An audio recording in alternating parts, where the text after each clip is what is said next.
महापालिकेने केलेल्या नाले सफाईच्या कामावर प्रश्नचिन्ह उपस्थित केले जात आहे।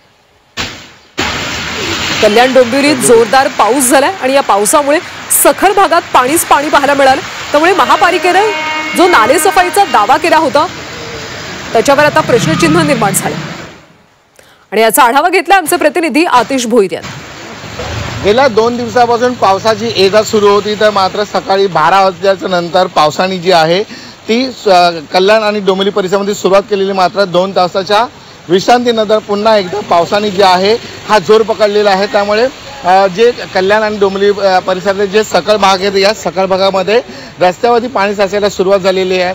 महानगरपालिका दरवर्षी करोडो रुपये खर्च करून जे छोटे नाले आहेत, मोठे गटार आहेत, नाले आहेत ते जे आहेत ते साफ केल्याचा दावा केला जातं। मात्र आपण पाहू शकता की अर्धा तासाच्या पावसामध्ये रस्त्यावरती संपूर्णतः पाणी साचलेलं आहे।